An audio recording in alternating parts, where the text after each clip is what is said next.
ہمارے مشائخ نے سنت کی اتباع کے 7 درجے بتائے ہیں، اور ہم تو ابھی پہلے درجے میں پھر رہے ہیں، پوری زندگی پہلے درجے میں گزار رہے ہیں۔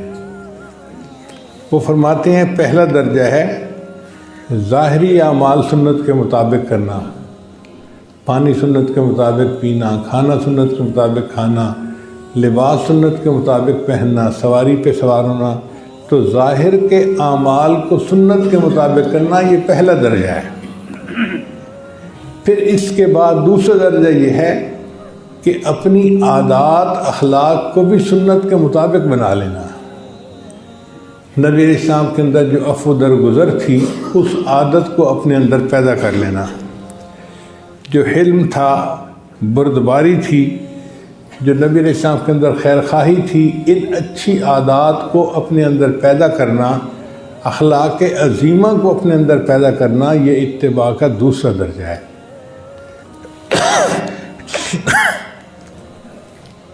اور اتباع کا تیسرا درجہ یہ ہے کہ انسان کے قلب کی کیفیات بھی وہی ہوں جو نبی علیہ السلام کی تھی۔ نبی علیہ السلام کا قلب اطہر جو تھا ہر وقت اللہ کے ساتھ متعلق رہتا تھا۔ نبی علیہ السلام کا قلب مبارک اللہ کی یاد میں لگا رہتا تھا، تو ہمارا دل بھی اللہ تعالیٰ کی یاد میں جڑا رہے، غفلت نہ آئے، دنیا کی محبت دل میں نہ آئے، اللہ کی محبت سے دل لبریز ہو جائے۔ یہ اتباع کا تیسرا درجہ ہے۔ اور اتباع کا چوتھا درجہ یہ ہے کہ ہمارا نفس جو امارہ ہے، سرکش ہے، وہ نفس مطمئنہ بن جائے۔ یا ایتھا النفس المطمئنہ ارجعی الی ربک راضیۃ مرضیہ۔ تو ہمیں اللہ تعالیٰ نفس مطمئنہ عطا فرما دے۔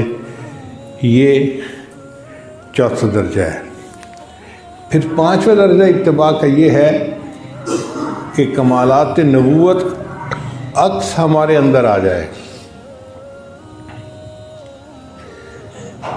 یعنی امتی نبی علیہ السلام کی اتباع کرتے کرتے اتنا کمال حاصل کر لے کہ جو نبوت کے کمالات تھے ان کا عکس اس بندے کے اندر پڑ جائے۔ یہ اتباع کا پانچواں درجہ ہے۔ پھر اس سے بھی اونچا درجہ یہ ہے کہ کمالات اولو العزم اس کو حاصل ہو جائیں۔ جو اولو الانبیاء کو اللہ نے کمالات عطا فرمائے تھے، اور یہ ایسے نہیں حاصل ہوتے۔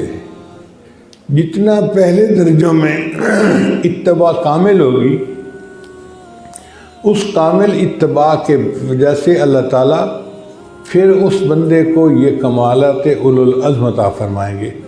ذالک الفضل من اللہ، یہ اللہ کا فضل ہے، جس کو چاہتے ہیں عطا فرما دیتے ہیں۔ اور ساتواں درجہ یہ ہے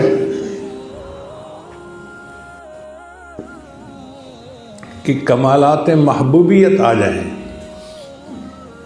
نبی علیہ السلام کے اندر جو محبوبیت کی شان تھی کہ وہ اللہ کے محبوب تھے، وہ محبوبیت کی شان بھی بندے کے اندر پیدا ہو جائے، یہ اتباع کا ساتواں درجہ ہے۔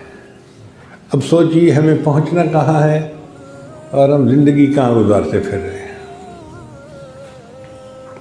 اس لیے اتباع سنت میں آگے بڑھنے کی کوشش کرنی چاہیے، اور اللہ تعالیٰ سے دعائیں کرنی چاہیے کہ اللہ ہمیں سنت میں کمال عطا فرما دے۔